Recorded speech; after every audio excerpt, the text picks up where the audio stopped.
నమస్కారం. TCN news కి స్వాగతం. ముందుగా ముఖ్యాంశాలు.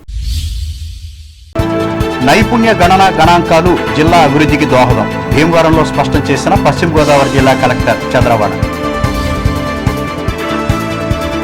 ప్రజా సంక్షేమమే ప్రభుత్వ లక్ష్యం భీమవరం మీడియా మీట్లో పేర్కొన్న ఎమ్మెల్యే పులపర్తి. బాణసంచా వినియోగం పర్యావరణానికి ప్రమాదం యువతకు హితవు పలికిన తణుకు రోటరీ క్లబ్ నాయకులు. చిత్రలేఖన విజేతలకు బహుమతులు అందజేస్తారు. తణుకులో ఘనంగా తెలుగు భాషా వైతాళికుడు కోరాడ జయంతి వేడుకలు. చిత్రపటానికి పూలమాలలు వేసి నివాళులర్పించిన కుమార్తె కమలాదేవి.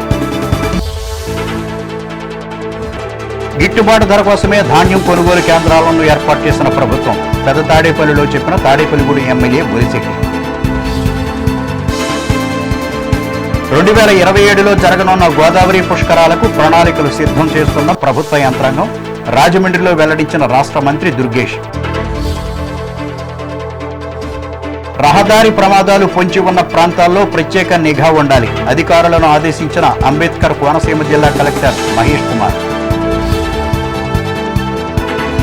అప్పనపల్లిలో భక్తి శ్రద్ధలతో ముగిసిన బాలబాలాజీ స్వామి పవిత్రోత్సవాలు పర్యవేక్షించిన ఆలయ అసిస్టెంట్ కమిషనర్ ముదునూరి. పర్యావరణానికి హాని లేకుండా ప్రశాంత వాతావరణంలో దీపావళి పర్వదినాన్ని నిర్వహించాలి ఏలూరు జిల్లా ప్రజలకు విజ్ఞప్తి చేసిన ఎస్పీ ప్రతాప్ శివకిషోర్.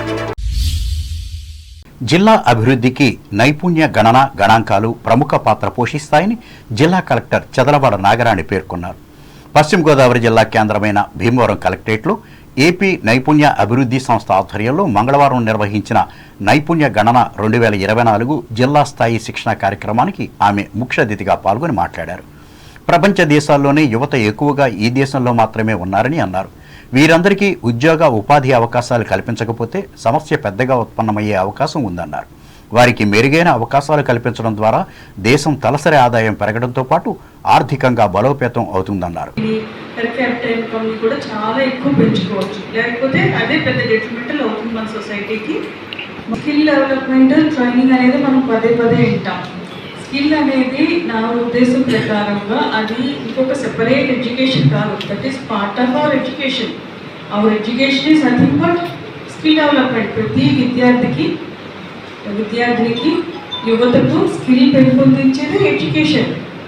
చదివే బీకామ్ కానీ, బీఎస్సీ కానీ, ఇంజనీరింగ్ కానీ, ఫార్మసీ కానీ ఏది చదివితే అది suppose to give them complete skills over certain subjects. అది అయితే ఇప్పుడు మన ఎడ్యుకేషన్ సిస్టమ్ దాటి బయటకు వచ్చినాక కూడా ఒక్కొక్కసారి industry requirement, companies requirements, employment కల్పించే వాళ్ళ రిక్వైర్మెంట్స్ టైంకి అనుగుణంగా మారుతూ ఉంటాయి.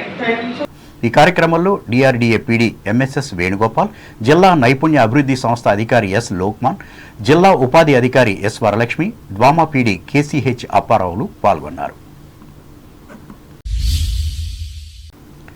ప్రజా సంక్షేమమే ప్రభుత్వ లక్ష్యమని భీమవరం ఎమ్మెల్యే పులపర్తి రామాంజనేయులు తెలిపారు.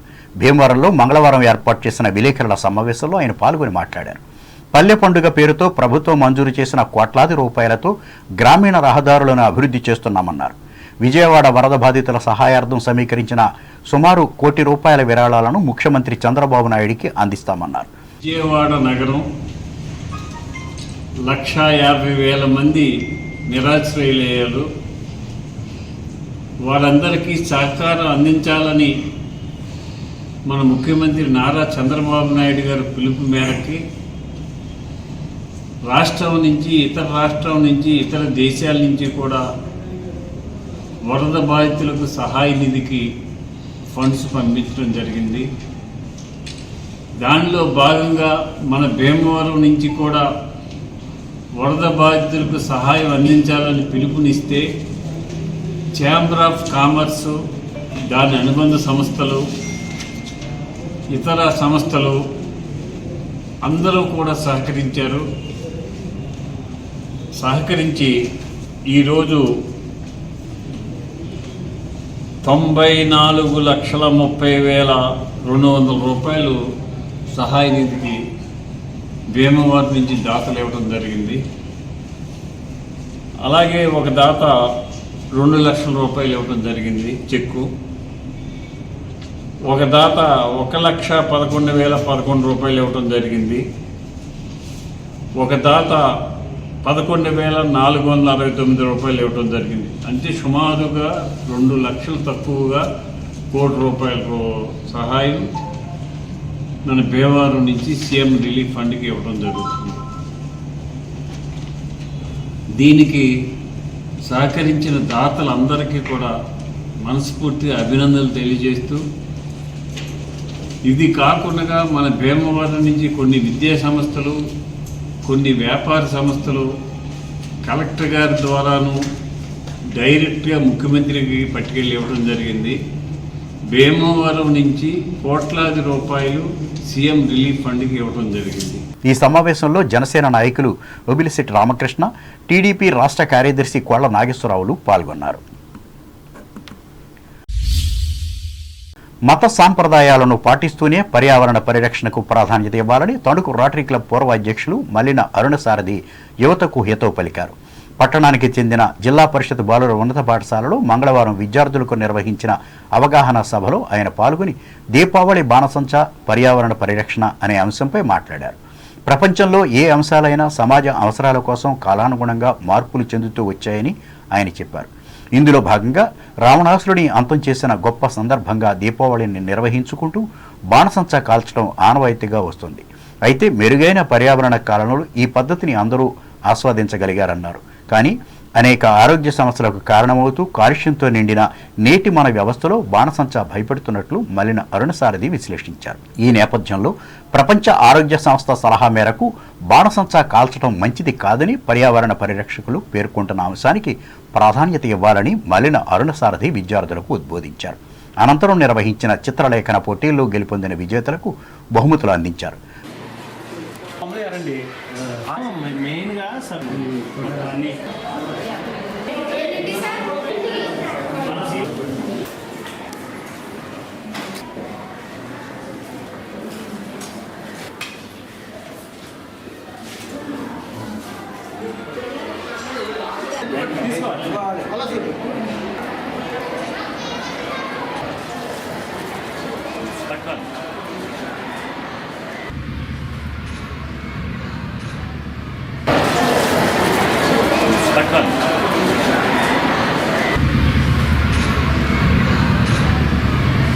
అంటే పాత తరంలో ఫస్ట్ తరంలో సంప్రదాయబద్ధమైనటువంటి డివిడీలు కొట్టుకుంటాం, ఉప్పు తొట్టులు తిప్పుకుంటాం, ఆ విధంగా జరిగేది. అలాగే సెకండ్ తరంలో మనం తయారు చేసినటువంటి మన భారతదేశంలో తయారు చేసినటువంటి మతాబాలు, కాకరపువ్వొత్తులు, భూచక్రాలు అటువంటి జరిగాయి.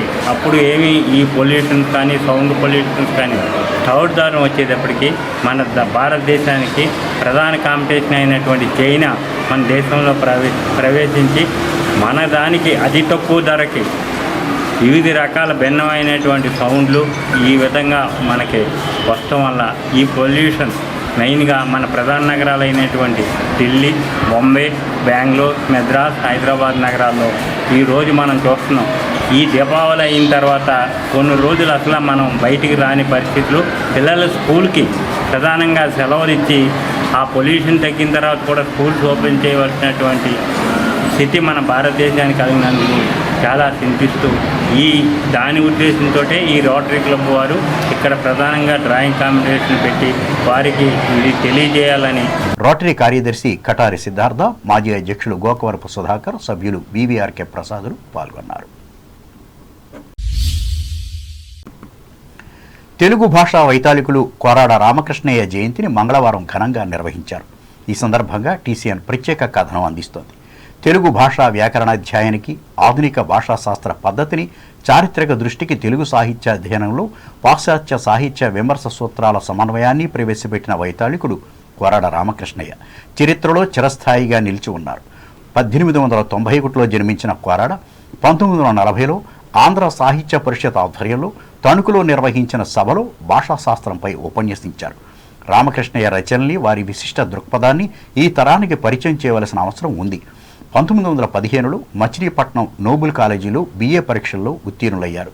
విజయనగరం మహారాజావారి ఇంగ్లీష్ కళాశాలలో సంస్కృతాంధ్రాలో అధ్యాపకులుగా నియమితులయ్యారు. ఆ కాలంలోనే ఆయన ద్రవిడ భాషా తత్వం, సంస్కృత భాషా శాస్త్రం మీద పరిశోధనలు సాగిస్తూ స్వతంత్ర విమర్శనా వ్యాసాలు రాశారు. 1921లో ఆయన సంస్కృతం, తెలుగు రెండిట్లో MA పట్టా పొందారు. 1927లో మద్రాసు విశ్వవిద్యాలయంలో భాషాశాస్త్ర విభాగాలను పునర్వ్యవస్థీకరించారు. అప్పుడు రఘుపతి వెంకటరత్నం నాయుడు ఆ విశ్వవిద్యాలయానికి వైస్ ఛాన్సలర్గా ఉన్నారు. ఆయన పిలుపు మేరకు కోరాడ తెలుగు శాఖ అధ్యక్ష బాధ్యత స్వీకరించారు. 1927 నుంచి 1950 వరకు మద్రాసు విశ్వవిద్యాలయంలో, తర్వాత మరో 6 సంవత్సరాలు తిరుపతిలోని వెంకటేశ్వర ఓరియంటల్ ఇన్స్టిట్యూట్లోనూ పనిచేశారు. తెలుగు భాషా శాస్త్రానికి తొలి అడుగులు నేర్పి దానిపై అపూర్వమైన కృషి చేసి శాశ్వతంగా మనకు అందించారు. తెలుగులో Mahabharatam ఆదికావ్యం,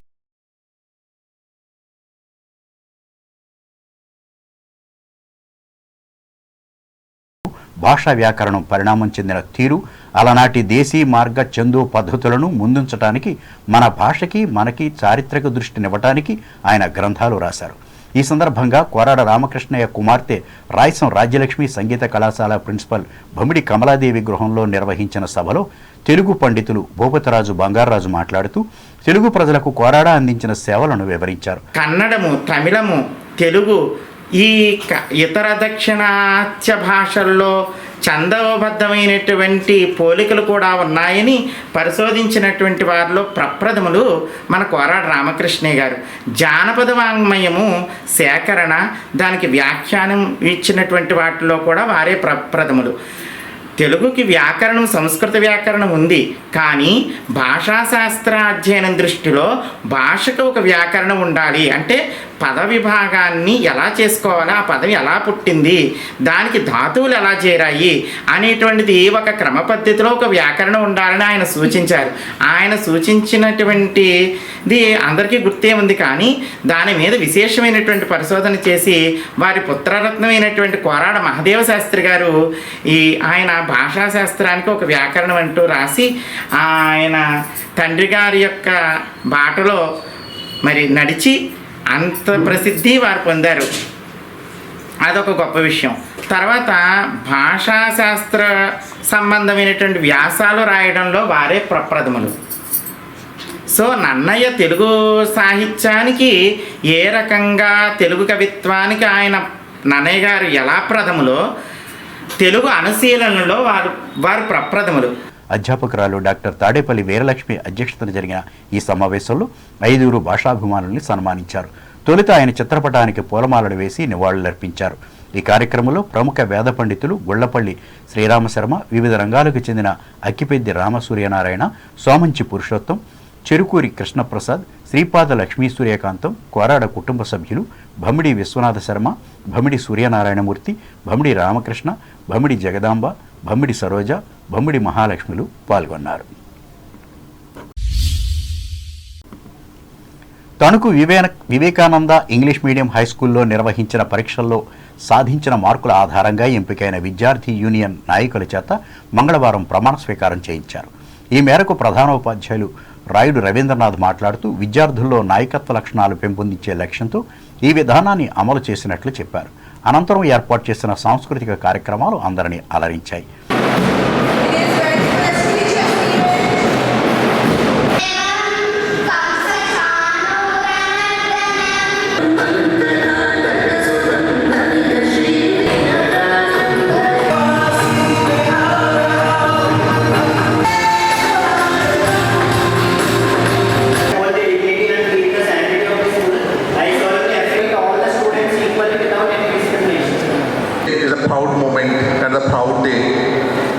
In the life of these white-dressed students, I'm very happy to share that this is the third successive year in the history of Vivekananda Global School that we are celebrating.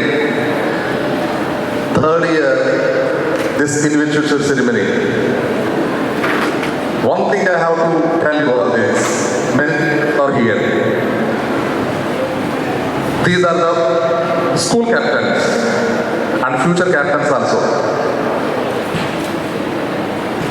We have conducted various competitions including essay writing, JAM, interviews, debates, etc. Many competitions we have conducted, shortlisted children. Out of 120 children, these 19 students are standing in front of you, widely. It's a great movement for children. I congratulate these students and their parents also. Give a big round of applause for these children.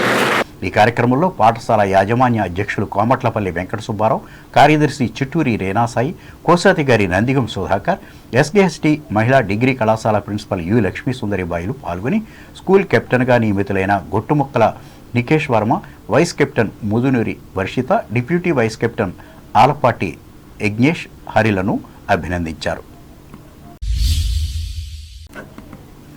Tanuku పట్టణ పరిధిలోని Sajjapuram senior citizen welfare association ఆధ్వర్యంలో మంగళవారం నిర్వహించిన ఉచిత వైద్య సేవా శిబిరంలో doctor Bhupataraju Ramesh Chandrababu పాల్గొని 27 మందిని పరీక్షించి సూచనలు సలహాలు ఇచ్చారు. సంఘం అధ్యక్షులు ఏదర ప్రసాదరావు అధ్యక్షతన ఈ సేవా కార్యక్రమాన్ని జిల్లా అధ్యక్షులు అడ్డాల సత్యనారాయణ పర్యవేక్షించగా ఉపాధ్యక్షులు ద్వారంపూడి బాపిరెడ్డి, సభ్యులు ఇవటూరి లక్ష్మణరావు, చేబ్రోలు సాధువులు సహకరించారు.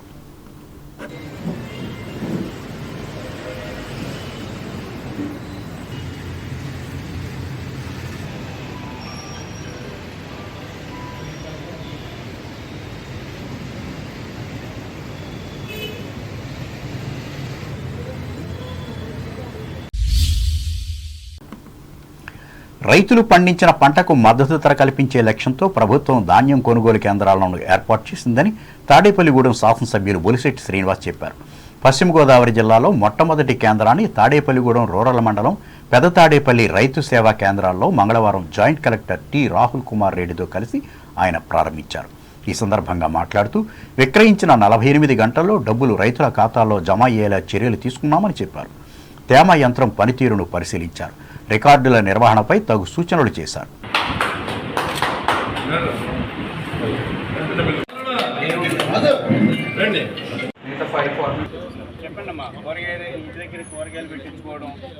ఈ ఆర్బీకేలో మరి నిర్ణయించారో దాన్ని ఖచ్చితంగా మిల్లర్ దాన్ని తీసుకోవాల్సిన అవసరం ఉంది. అంటే మరి ఇప్పుడే జేసీ గారు చెప్పారు, మీరు తీసుకోవాలనుకున్నప్పుడు మిల్లర్ నష్టపోకూడదు కాబట్టి మేము అదే పరిస్థితిలో చేయాలని కూడా చెప్పడం జరిగింది. దయచేసి మిల్లర్ అసోసియేషన్ ప్రెసిడెంట్ గారు వెంకట బాబు గారు కూడా ఇక్కడ ఉన్నారు, అదేవిధంగా వేదకృష్ణ గారు, వెంకటేశ్వరరావు గారు, ఇంకా పెద్దలు చాలా మంది వచ్చారు. మీరందరూ కూడా మన ప్రాంతానికి ఈ రోజు ధాన్యం తోలే అవకాశాన్ని ఇక్కడ రైతులకు ఇచ్చారు. ఇది మన రైతు మన ఊరు అనే విధంగా మీరందరూ కూడా ఇబ్బంది పెట్టకుండా చిన్న చిన్న లోపాలు ఉన్నా సరే సరిదిద్దుకునే విధంగా చేయాలి. ఒక కంట్రోల్ రూమ్ కూడా ఏర్పాటు చేయడం జరిగింది. ఈ కార్యక్రమంలో గ్రామ సర్పంచి పోతుల అన్నవరం, జిల్లా వ్యవసాయ అధికారి Z Venkateswararao, agriculture AD B Muralikrishna, మండల వ్యవసాయ అధికారి ఆర్ఎస్ ప్రసాద్, తహసీల్దార్ ఎం సునీల్ కుమార్, సహకార మార్కెటింగ్ శాఖల అధికారులు, కూటమి నాయకులు పాల్గొన్నారు. ఇప్పుడు వాణిజ్య ప్రకటనలు.